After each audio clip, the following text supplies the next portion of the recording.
Oi, gente, eu sou Patrícia Deluna. Eu tô aqui para responder as perguntas do blog Escolhendo Livros sobre minha vida, Saga de Bravos. Eu estou aqui numa coisa meio improvisada, porque como vocês podem ver, meu microfone é ligado num fone de ouvido, mas que eu não preciso agora. Mas prometo que eu vou me profissionalizar no Twitter, nas câmeras, em tudo, para poder ficar em contato com vocês.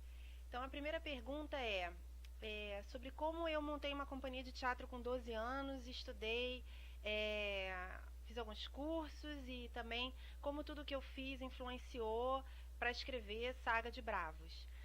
Então, gente, eu acho que tudo que a pessoa faz e tudo que a pessoa estuda influencia no que você escreve, né? Nada que você estuda se perde. As pessoas têm me perguntado se eu fiz mestrado ou faculdade fora. Não, eu fiz alguns cursos, eu gostaria até de fazer outros cursos. Eu acho que estudar é sempre muito bom, mas eu acho que a maior influência, assim, a coisa mais importante para quem escreve, a maior forma de aprendizado é escrever.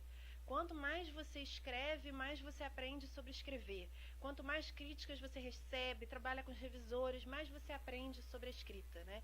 Então eu acho que a coisa mais importante é escrever, apesar de que eu acho que um pouco de teoria sempre ajuda, né? E eu gostaria até de estudar mais. Sobre montar uma companhia, isso era uma brincadeira de criança, assim, não era uma companhia de verdade, era uma companhia no meu prédio. E eu morava numa rua sem saída e num condomínio que tinham 3 prédios com muitas crianças, muitos apartamentos por andar. E aí a gente ia pro playground e eu chamava as pessoas para brincarem de teatro. E meu primo cobrava os ingressos e a gente se apresentava assim para os nossos pais. Só que eu peguei, acho que o hábito de escrever com muitos personagens por causa disso. Porque tinha criança de 5 anos, de 6, de 7, de 12, de 13, de 10. E aí, quer brincar? Quero. Qual o seu personagem? A polícia. Ah, o coelhinho da Páscoa. Ah, eu sou a bruxa. Ah, eu sou o esqueleto. E aí, eu tinha que escrever uma peça que coubesse todo mundo. E acabava que eu começava com um coelhinho sequestrado pela bruxa maldita, que acabava abduzida por alienígenas e era salva pelo policial da esquina. Depois disso, eu nunca mais consegui escrever nenhum livro de que só tivesse 2 personagens, né? Mas acho que foi uma experiência legal, assim como eu estudei também psicologia e acho que isso também ajudou a escrever, porque me ajuda a compor personagens, apesar de que eu nunca trabalhei com psicologia. Então, acho que estudar é sempre bom. Como foi a experiência de escrever um romance histórico, né? E se tem alguma obra do gênero que me inspirou especialmente? Esse é meu segundo romance histórico. Eu escrevi sobre Afrodite, que também era um romance histórico. Eu mandei para a Rocco esse livro e aí eu desisti de mandar para outras editoras porque eu recebi uma carta da Rocco que dizia que achava o livro muito bom, mas que eu precisava revisar ele porque ele ainda não estava pronto, que eu precisava ainda dar um distanciamento desse livro e aí ver ele de novo e que eles aceitariam até receber o livro e avaliar de novo. E eu achei que eles foram corretos, eu achava que eles tinham razão, só que eu achava que eu não estava pronta para o livro ainda. Aí o que eu fiz foi botar na gaveta e deixar que um dia, quem sabe, eu vou fazer esse livro, mas não vai ser agora. E quais as obras do gênero que me inspiraram especialmente?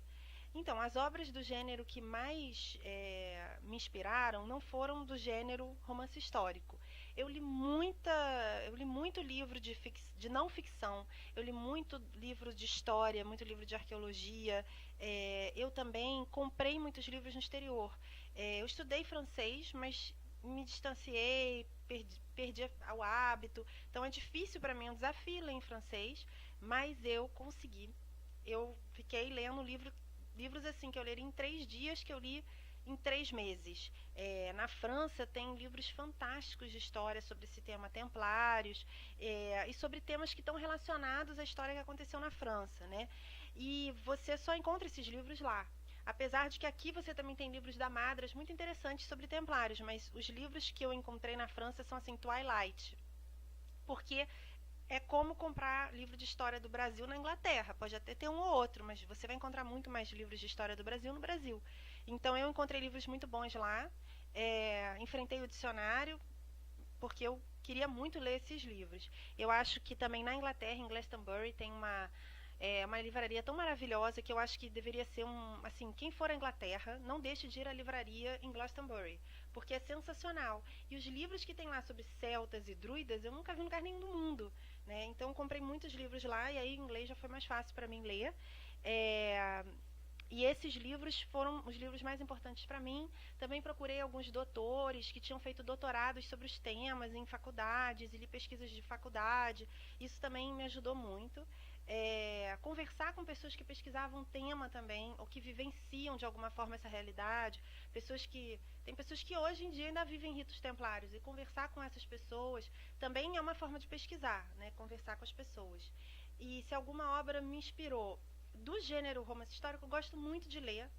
Depois de anos sem ler nada de ficção, eu agora estou lendo A Rainha Branca, da Philippa Gregory, que é muito bom, vale muito a pena ler. Sobre uma rainha inglesa, e eu estou gostando muito dessa série. E a outra coisa que eu li já há muitos anos, mas que tem em português também, que é Boudica, que é uma rainha escena hardcore, que vai liderar os essenos na guerra contra os romanos, e a história dele é linda, é densa, é intensa, eu acho que a americana que escreveu muito bem. Eu, aliás, não tenho certeza se é uma americana ou uma inglesa, mas os 4 livros estão traduzidos, vendem em português, são muito bons. E a Enya tem uma música sobre a Rainha Boudica que conta como ela se queimou viva junto com o castelo para as pessoas poderem fugir. E tem várias versões dessa história também, mas vale a pena ler, é um dos que eu mais gostei. E eu li também Os Reis Malditos, que são 7 livros de um autor francês, eu acho que é um clássico francês, é sobre as dinastias francesas e inglesas do século XIV. Eu não li os 7, eu li já 4 ou 5, mas gostei muito, quero até terminar de ler, algum dia eu vou ler. E se eu possuo um grande... vamos lá, terceira pergunta. Se eu possuo um grande vínculo com o público infantil, porque eu já escrevi um musical infantil, já escrevi um livro infantil, né? E como foi escrever um novo romance adulto, qual foi a diferença entre as duas coisas? Bom, gente, eu nunca quis ser escritora de livro infantil. Acontece que eu tenho um problema. Eu escrevo porque eu respiro, eu escrevo compulsivamente. Então eu escrevi para os meus sobrinhos, eu escrevi para os meus filhados, eu escrevi para filho de amigo. E aí eu tinha um monte de romance infantil. Aí uma amiga que hoje até está me agenciando na Alemanha, falou para mim que ela tinha uma amiga editora que estava procurando um livro infantil para publicar, que é a editora Réptil, que estava começando na época. E aí ela perguntou se eu tinha alguma coisa. Aí eu peguei o livro que eu achei que estava mais redondo na época, trabalhei com a Hannah, que é uma preparadora de originais muito, muito legal, e aí a gente preparou esse livro, eu apresentei e ele foi aceito.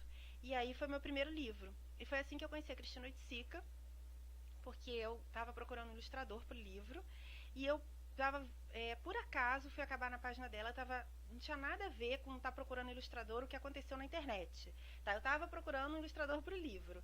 E aí, ao mesmo tempo, eu entrei na internet para ver uma exposição do Oiticica em Londres. Aí fui bater na página da Cristina Oiticica, e ela faz um processo super mágico, assim, ela pinta os quadros, depois ela enterra os quadros em rotas sagradas, meses depois ela desenterra e faz aquele trabalho junto com a terra. Aí eu achei aquilo lindo e vi que ela tinha ilustrado os livros do Paulo Coelho, isso já tem 10 anos, na época eu nem sabia que ela era casada com o Paulo, descobri depois que eu comecei a falar com ela. Aí eu peguei e escrevi para ela, disse, olha, eu achei lindo as ilustrações que você fez do Paulo Coelho, e eu queria saber se você faria do meu livro também, eu tenho editora e eu vou te mandar o livro, se você gostar. E ela me respondeu assim, eu e o Paulo lemos e a gente gostou muito do livro. Aí eu falei, eu e o Paulo, eu falei, gente, então ela deve ter ilustrado porque ela é Cristina Oiticica, mas deve ser casada com Paulo Coelho. E aí foi uma feliz coincidência, porque eu era muito fã do Paulo e fiquei muito fã da Cristina também, porque além de ser uma grande artista plástica, ela é uma pessoa incrível. E acho que vocês podem verificar um pouco mais da vida dos dois também no filme maravilhoso que está passando, da Dama Filmes, Não Pare na Pista. E aí ela ilustrou meu primeiro livro e a gente ficou amiga. Ela veio para o Brasil trazer o livro e a gente começou a conversar e a gente descobriu que a gente tinha várias coisas em comum. E nessa época eu ainda não sabia que eu ia escrever Saga de Bravos, mas eu já fazia uma pesquisa sobre cátaros e templários, que era uma coisa que me fascinava, e eu pensava em um dia escrever um livro que tivesse alguma coisa que envolvesse isso.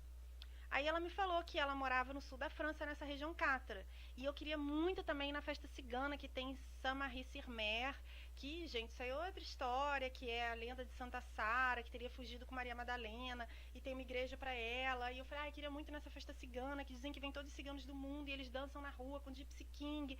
E ela falou, eu também quero, vamos junto, fica na minha casa. E aí foi super legal, eu fui para casa dela, perto de Lourdes, e fui em todas essas fortalezas que estão no livro Saga de Bravos. Eu fui a Carcassonne, fui a Montségur, Rennes-le-Château e Saint-Marie-sur-Mer, que esse não está no livro. Mas eu pude pesquisar mais lá em loco e isso me ajudou a escrever, porque Saga de Bravos, assim, são duas narradoras. No presente, a Ariadne conta o que está acontecendo com ela hoje, nesses lugares em que ela está viajando. E no outro capítulo é a Dame Perrenelle, que escreve Saga de Bravos, que é a história dos 3 personagens do livro nos últimos 1500 anos que eles passaram juntos. Então ela vai escrevendo sempre o passado que eles viveram naquele mesmo lugar. Então ter ido nos lugares me ajudou muito, né? Agora até me perdi aqui na pergunta, peraí. Bom, a pergunta era, então, como que o livro infantil influenciou ou não em ter escrito um romance adulto? Me perdi completamente, né, gente? Então, voltando aqui, peraí. Eu escrevi os infantis e foi por acaso, e escrever uma peça de teatro também foi por acaso, porque o livro saiu, fez sucesso, e aí uma empresa perguntou se eu queria, se eu tinha interesse de estar fazendo um musical infantil, porque eles patrocinavam teatro. E aí eu aceitei fazer, foi uma experiência maravilhosa. Tinham 10 atores cantando, dançando no palco, e foi um pouco da minha infância de novo. E foi muito legal, mas não teve conexão nenhuma. O que eu sempre quis escrever foi romances adultos. Mas, como eu lido muito assim com a pesquisa de lendas e mitos, eu penso em algum momento em transformar essas lendas e mitos em histórias infantis. Não agora, porque eu já estou pesquisando para escrever um outro livro que seja adulto e jovem, mas em algum momento sim. E aí, voltando para o sul da França, né? A próxima pergunta é: Saga de Bravos é recheada de lendas e mistérios e histórias da história mundial. Dentre elas, conhecemos a profecia do T e das cidades sagradas, as quais sempre são aquelas que nascem em rios e que a primeira letra do seu nome é o T.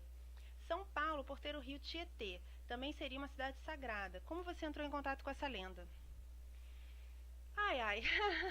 Dá pra gente falar aqui 1h30. Eu posso mandar uma bibliografia para vocês, especialmente História Secreta do Brasil, né, que tem várias lendas. Tem lendas sobre Brasília, lendas sobre São Paulo, lendas sobre o Rio, lendas sobre a Amazônia. E eu li muito sobre isso, e é método de pesquisa mesmo, gente. Quando você vai pesquisando sobre um tema, você encontra um pesquisador que te dá referência de um livro. Aí você encontra um artigo na internet que tem referência de outro livro. E eu até recomendo as pessoas assim a não fazerem suas pesquisas na internet, né? Que a internet, assim, eu acho que ela é legal para você ter ideia do que você quer pesquisar dentro daquele universo, né? E aí eu fui encontrando livros que falavam dessas profecias, né? E eu posso mandar uma bibliografia se vocês quiserem, mas eu também dou muitas palestras. Então fiquem ligados no @patriciadeluna, com 2 N's, no Twitter, no Patrícia Carneiro de Luna no Facebook, ou no Saga de Bravos no Facebook. Inclusive agora são indo cartões super legais, semana que vem vão estar no ar com as frases do livro, compartilhem bastante. E eu estou sempre fazendo palestras, então dia 28 já tem uma palestra sobre História Secreta do Brasil. Quem quiser ir, tem endereço lá, tudo direitinho. A gente está organizando na Saraiva uma palestra sobre templários. Ainda não sei qual Saraiva nem qual dia, mas vai rolar e vou estar avisando lá. Também quem tiver interesse de um tema específico do livro, eu fiz muitos anos de pesquisa, eu tenho o maior prazer de falar sobre isso. Então é só me escrever e dizer, eu gostaria de combinar um grupo para falar mais sobre isso, ou eu gostaria de mandar perguntas sobre isso, ou fazer um hangout sobre isso. Podem me escrever no contato @patriciadeluna.com e a gente combina uma palestra sobre algum tema. Então eu vou gravar em 2 partes, então vou parar aqui agora e vou continuar as perguntas na segunda parte do vídeo. Não desliguem, fiquem ligados.